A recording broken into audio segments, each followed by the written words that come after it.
السلام علیکم ګرانو کتونکو زه واجد الله تاسو ګورئ زما فیسبوک او یوټیوب چینل امید لرم چې خبرې او ژوند به مو ښه تېرېږي ملکي صورتحال چې کومه دی دا بالکل بدل شوی دی او عمران خان صاحب د راتلونکي لایحمل اعلان هم کړی دی او 14 تاریخ هغوی ورکړی دی د دې دپاره او چې څومره فیصله ساز خلک دي په پاکستان کې هغوی ته د یو بله موقع ورکړله او د عمران خان صاحب چې څومره مطالبات وو هغه راکم شوي دي او صرف 2 مطالبات پاتې شوي دي دا 2 مطالبات څه دي او که چېرته دا 2 مطالبات منظور نشو یعنی په دې باندې عمل ونه شه نو د 14 دسمبر نه عمران خان صاحب به څه کوي او بیا به د ملک صورتحال څه وي او په دې وخت کې به عمران خان صاحب څه کوي د دې په حوالې سره عمران خان صاحب ډېر غټ اعلان کړی دی او هغوی ویل دي د اډیاله جیل نه چې سیول نافرماني به وي ملک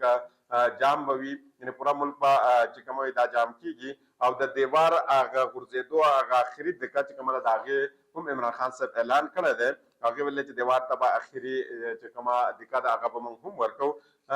خو په دې کې د ټولو نه لوی سوال دا پیدا کېږي چې آیا دا سچویشن چې کومه ده دا حالات دا حکومت په دې وخت کې دا برداشت کولی شي او آلریډي دا حکومت چې کومه ده څه مسایل د دوی مخې ته دي کوم مسایل دوی سره مخامخ شوي دي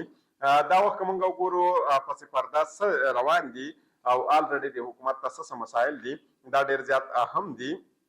ځکه چې د حکومت او ورځې چې کومه دي دا بالکل د حساب پاتې شوي دي په ډېرو داسې فارمولې دي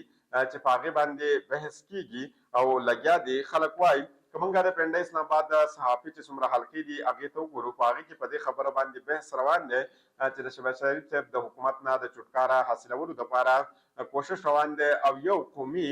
حکومت راتللو چې کومه دی هم کوشش به کېږي یو قومي حکومت به راوړی کېږي دا هر څه چې کومه دی که موږ دې ته چېرته لږ په خپل بیک ډراپ کې کېږدو او مخکې سوچ وکړو نو مخکې ډېر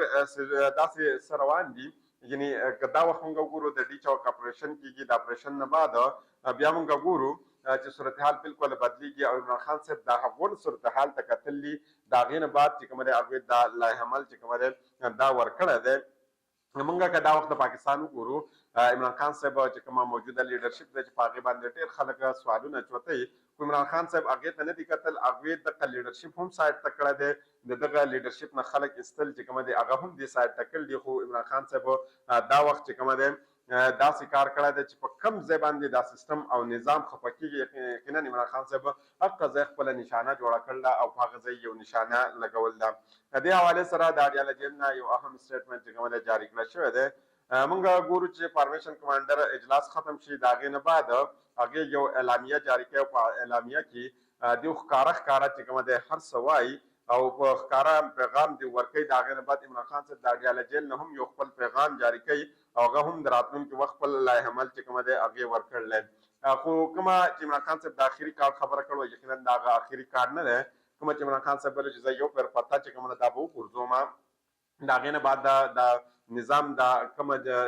زیلې چې کومه دي دا به وخوځولی کېږي وبه خوځولی شي خو یقینا دا هغه آخري کارډ نه دی که چېرته تاسو دا غواړئ چې دغه آخري کارډ تاسو وپېژنئ نو تاسو به په یو شي باندې نظر ساتئ چې ملک ته کومه فلایټس یعنې کومه جهازونه راځي او کومه چې د ملک نه بهر کومه فلایټس ځي په دې چې تاسو کله نظر وساتئ د هغې نه بعد به تاسو ته اندازه وشي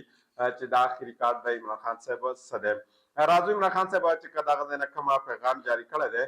دا زه ستاسو مخې ته ږدم د ټویټر په شکل کې هغوی دا پیغام جاري کړی دی هغې ویلي چې دا وخت په ملک کې ډیکټیټرشپ چې دی دا قایم شوی دی خو په دې کې عمران خان صاحب یو نوی لفظ استعمال کړی دی یقینا د دې نه مخکې دا لفظ موږ نه دی لیدلی عمران خان صاحب ویلي چې د ریاستي دهشتګردۍ په نتیجه کې چې کومه معصوم سیاسي کارکنان دي په هغوی باندې ګولۍ ورول دي او پرامن سیاسي کارکنان یې شهیدان کړلي یعنې ریاستي دهشتګردي به موږ کله د چا دپاره استعمالوله یعنې پاکستان به دا همیشه د کشمیر کې به چې کله انډیا څه کول نو پاکستان به دا د ریاستي دهشتګردۍ لفظ استعمالوه عمران خان صاحب اول ځل دا لفظ چې کومه ده دا د پاکستان دپاره استعمال کړی دی بیا هغه ویلی چې په سنکړو کارکنان زموږ لاپته دي هغې ویلی چې سپریم کورټ په دې باندې نوټس واخلي او خپل عیني کردار دی ادا کړي هغې ویل چې د دې نه مخکې د انساني حقوق د سنګین خلاف ورزیانو دپاره موږ سپریم کورټ ته لاهور های کورټ ته او اسلام آباد های کورټ نه رجوع کړو خو د عدالتونو د طرف نه موږ ته هېڅ قسمه اکشن چې کومه دی دا نه دی میلاو شوی او هغې ویل چې د هغه اکشن نه کېدو د وجې نه دا ملک چې کومه دی په دې نهج ته راورسېدو ملک چې کومه دی دې صورتحال ته دې حالات ته رارسېدلی دی هغې ویلې چې موږ په 14 دسمبر باندې په پېښور کې شهدا چې څومره دي د پاکستان تحریک انصاف هغې ته به خراج عقیدت پیش کوو او د هغې دپاره یو عظیم الشان جلسه چې کومه دا موږ منعقد کوو به یعنې یو عظیم الشان اجتماع به په پېښور کې کیږي او یقینا دوی دا ویلي دي چې دا کومه شهیدان دي د دوی وینه چې کومه ده دا به ضایع کیږي نه او یقینا د دې ثمرات به پاکستان ته عوامو ته او پاکستان تحریک انصاف ته ملاویږي په دې اجتماع کې هغوی یو لویه خبره دا کړله چې د اپوزیشن څومره پارټیانې دي هغوی ته به هم دعوت ورکولی کیږي او دا ښه خبر ده ځکه چې دا په اول ځل پاکستان تحریک انصاف دا فیصله کړله ځکه چې د دې نه مخکې کله هم د پاکستان تحریک انصاف نه موږ دا نه دي اورېدل چې هغوی د اپوزیشن د پارټیانو خبره کړله بلکې همیشه دپاره عمران خان صاحب د طرف نه د اپوزیشن پارټیانې د ختمولو چې کومه دی یو سوچ به راتللې عمران خان صاحب ویلي دي چې د دوه نکات دپاره 15 رکني مذاکراتي کمیټي موږ تشکیل کړله او دا دوه نکات څه دي نکات دا دي چې انډر ټرایل سیاسي قیدیان چې کوم دي د دوی د رهایي وشي یعنی ملزمانو خبره عمران خان صاحب نه ده کړل بلکې انډر ټرایل چې څومره ملزمان دي د هغوی رهایي چې کومه ده دا دې وکړه شي بل عمران خان صاحب ویلي چې د 9 مۍ او د 26 نومبر د واقعات د شفاف تحقیقات لپاره د جوډیشل کمیشن قیام جوړ کړل شي یعنی عمران خان صاحب چې کله 9 مۍ شو د هغې نه بعد هم هغوی اول دا خبره کړې چې جوډیشل کمیشن دې جوړ کړی شي هغه دې د دې شفاف تحقیقاتو کې چې آیا په دې کې څوک ملوث دی او د چا د وجې نه دا هر څه شو دي او دارنګې د 9 مۍ په حوالې سره او د 26 نومبر په حوالې سره به عمران خان صاحب دغه اعلان کړی دی خو ښکاره کېږي داسې دی چې د دې په حوالې سره به یو جوډیشل کمیشن جوړ کړی شي هغې ویلې چې زموږ مذاکراتي کمیټۍ کې به عمر ایوب صاحب وي علي امین ګنډاپور صاحب به وي صاحبزاده حمید رضا صاحب به وي سلمان اکرم راجا صاحب به وي اسد قیصر صاحب چې کومه دی په دې کمیټۍ کې به مشتمل وي هغوی په دې کې یو بل اهم کار دا کړل چې هغوی ویلي چې سټیک هولډر سره به دوی مذاکرات کوي یعنې سټیک هولډرز دا لفظ چې کوم دی دلته عمران خان صاحب دا هر څه چې کوم دی دا اوپن پرېښي دي یعنې په سټیک هولډرز کې که موږ خبره وکړو ادارې هم په دې سټیک هولډرز کې راځي په دې سټیک هولډرز کې سیاسي خلک هم راځي عمران خان صاحب دلته چې کومه دا خبره هېچا ته چې کومه دا محدود کړل نه ده بلکې هغې ویلې چې ادارې هم راتللی شي زموږ سره خبرې کولی شي د دې کمیټۍ سره هغه مذاکرات کولی شي او سیاسي چې څونه پارټیانې دي هغه هم د دوی سره مذاکرات کولی شي په دې کې خطرناک خبره دا ده که چېرته دا دوه مطالبات ونه منلی شي نو بیا به د 14 دسمبر نه سیول نافرمانۍ تحریک آغاز چې کومه دی دا به شروع کېږي یعنې پاکستان تحریک انصاف د طرف نه او د عمران خان صاحب د طرف نه 14 دسمبر چې کومه دی دا د حکومت ته وخت ورکړی شوی دی چې د 14 دسمبر پورې تاسو دا دوه یعنې باقي چې څومره د عمران خان صاحب مطالبات وو که هغه شپږشتم آئیني ترمیم یا نور چې کومه مطالبات وو هغه بالکل سایډ ته کړي دي هغې ویلې چې صرف او صرف دا دوه مطالبات چې کومه دي دا دې ومنلی شي او یقینا که په دې باندې چېرته عمل درآمد ونه شو یا دا ونه منلی شو نو دوی به په 14 نومبر چې په پېښور دسمبر باندې چې په پېښور کې کومه د دې اجتماع کېږي په هغې کې به د راتلونکي لایحه‌عمل دوی ورکوي هغې ویلې چې د دې تحریک د نتایج ذمهداري چې کومه دا په حکومت باندې کې که دا معاش شي څه د دې نتایج وي یا د دې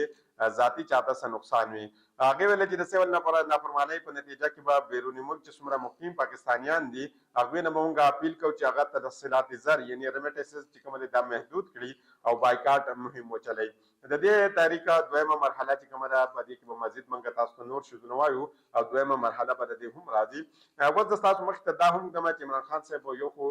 د بایکاټ چې کومه کارت دی هغوی کوشش دې وکړو او بل چې کومه دی د بایکاټ دا کومه کارت چې عمران خان صاحب استعمال کړی دی یقینا داسې ښکاره کېږي چې په 2 میاشتو کې به دا نظام او سیستم د دې د وجې نه بالکل فارغ شي خو زموږ د اطلاعات مطابق چې کومه خبره ده هغه دا ده چې په راتلونکي مرحله کې به څه وي یو خو به بایکاټ وي او بل په پوره دنیا کې چې څومره ملکونه دي په هغې کې به یو علامتي طور باندې یو بوک هړتال کیمپ به لګولی کېږي خو هلته به